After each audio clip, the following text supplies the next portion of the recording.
একাদশ পরিচ্ছেদ। বেলঘরের ভক্তকে শিক্ষা। ব্যাকুল হয়ে আরজি করো, ঠিক ভক্তের লক্ষণ। বেলঘরের ভক্ত বলছেন, আপনি আমাদের কৃপা করুন। শ্রীরামকৃষ্ণ বলছেন, সকলের ভিতরই তিনি রয়েছেন গো, তবে গ্যাস কোম্পানিকে আরজি করো, তোমার ঘরের সঙ্গে যোগ হয়ে যাবে। তবে ব্যাকুল হয়ে আরজি করতে হয়। এমনি আছে, 3 টান একসঙ্গে হলেই ঈশ্বর দর্শন হয়।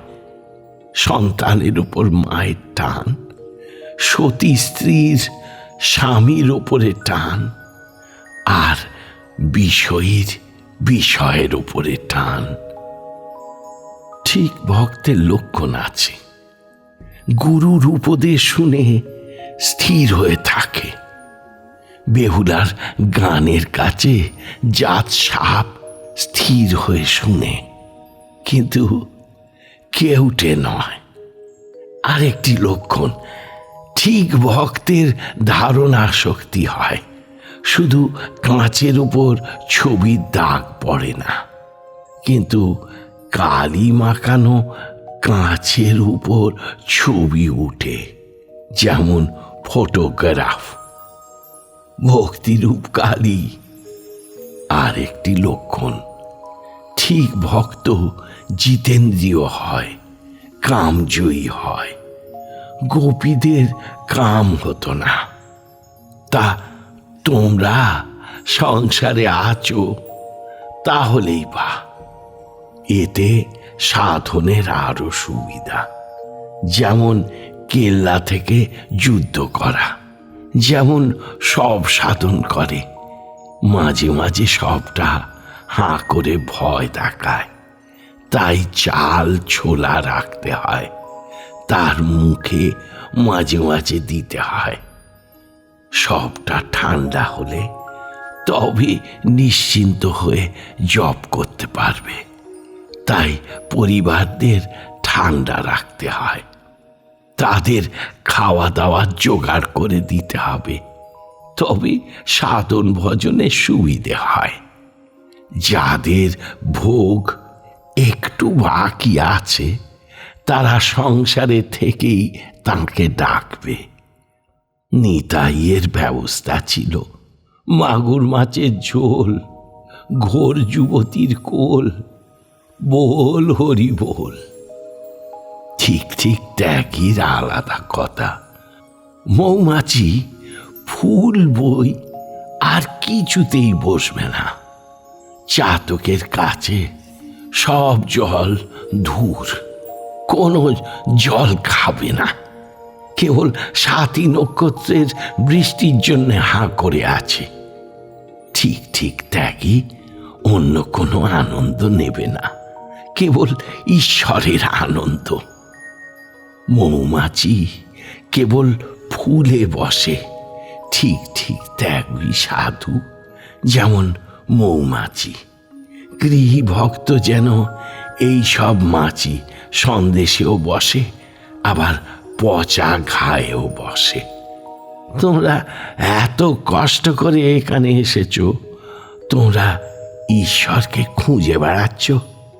সব লোক বাগান দেখেই সন্তুষ্ট, বাগানের কর্তার অনুসন্ধান করে 2-1 জন। জগতের সৌন্দর্যই দেখে, কর্তাকে খোঁজে না, কর্তাকে খোঁজে না। হঠযোগ, রাজযোগ ও বেলঘরের ভক্ত, ষড়চক্রভেদ ও সমাধি। গায়ককে দেখাইয়া শ্রীরামকৃষ্ণ বলছেন, ইনি ষড়চক্রের গান গাইলেন। সেসব যোগের কথা, হঠযোগ আর রাজযোগ। হঠযোগী শরীরের কতকগুলো কসরত করে, উদ্দেশ্য সিদ্ধাই, দীর্ঘ আয়ু হবে, অষ্টসিদ্ধি হবে, এই সব উদ্দেশ্য। রাজযোগের উদ্দেশ্য ভক্তি, প্রেম, জ্ঞান, বৈরাগ্য। রাজযোগী ভালো। বেদান্তের সপ্তভূমি আর যোগ শাস্ত্রের ষড়চক্র অনেক মেলে। বেদের প্রথম 3 ভূমি আর ওদের মূলাধার স্বাধিষ্ঠান মণিপুর। এই 3 ভূমিতে গুচ্ছ লিঙ্গ নাভিতে মনের বাস। মন যখন চতুর্থ ভূমিতে উঠে, অর্থাৎ অনাহত পদ্মে, জীবাত্মাকে তখন শিখার ন্যায় দর্শন হয় আর জ্যোতি দর্শন হয়। সাধক বলে, এ কি? পঞ্চম ভূমিতে মন উঠলে কেবল ঈশ্বরের কথাই শুনতে ইচ্ছা হয়। এখানে বিশুদ্ধ চক্র, ষষ্ঠ ভূমি আর আজ্ঞা চক্র এক। সেখানে মন গেলে ঈশ্বর দর্শন হয়, কিন্তু যেমন লণ্ঠনের ভিতরে আলো ছুঁতে পারে না, মাঝে কাঁচের ব্যবধান আছে বলে। জনক রাজা পঞ্চম ভূমি থেকে ব্রহ্মজ্ঞানের উপদেশ দিতেন। তিনি কখনো পঞ্চম ভূমি, কখনো ষষ্ঠ ভূমিতে থাকতেন। ষড়চক্র ভেদের পর সপ্তম ভূমি। মন সেখানে গেলে মনের লয় হয়, জীবাত্মা পরমাত্মা এক হয়ে যায়, সমাধি হয়, দেহ বুদ্ধি চলে যায়, বাহ্য শূন্য হয়, নানা জ্ঞান চলে যায়, বিচার বন্ধ হয়ে যায়। ত্রৈলঙ্গ স্বামী বলেছিল, বিচারে অনেক বোধ হচ্ছে, নানা বোধ হচ্ছে। সমাধির পর শেষে 21 দিনে মৃত্যু হয়, কিন্তু কুলকুণ্ডলিনী জাগরণ না হলে চৈতন্য হয়নি গো, চৈতন্য হয়নি। ঈশ্বর দর্শনের লক্ষণ।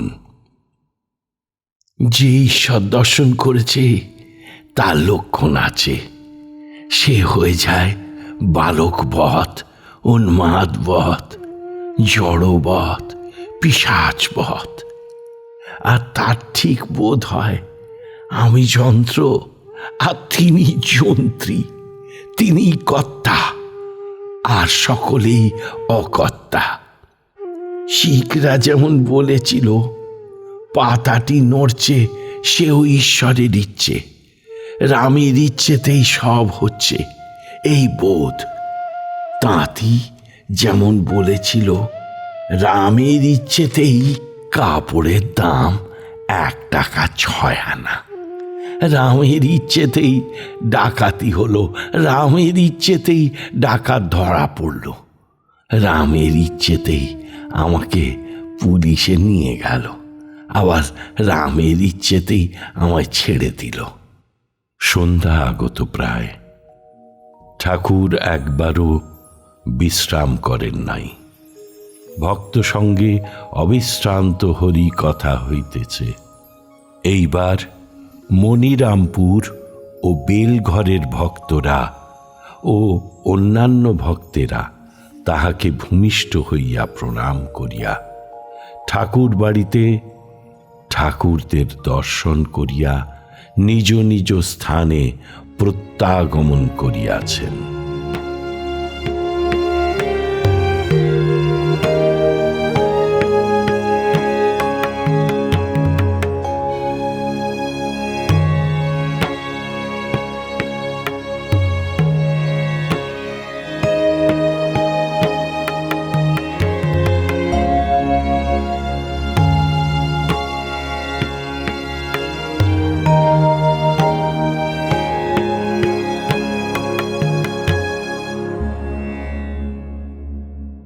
ঠাকুর ও মায়ের চরণে আপনাদের সবার মঙ্গল কামনা করি। লাইক করুন, শেয়ার করুন, অন্যকে দেখার সুযোগ করে দিয়ে পুণ্য লাভ করুন। আর সাবস্ক্রাইব করুন, বেল আইকন পুশ করুন, যাতে আমাদের পরের নিবেদনের খবরটি আপনার কাছে পৌঁছয় সবার আগে। অমৃত কথন এই অনুষ্ঠানের আঙ্গিনা থেকে আপনাদের সবার সুখ, শান্তি, সমৃদ্ধি কামনা করে বলি হরি ওম রামকৃষ্ণ।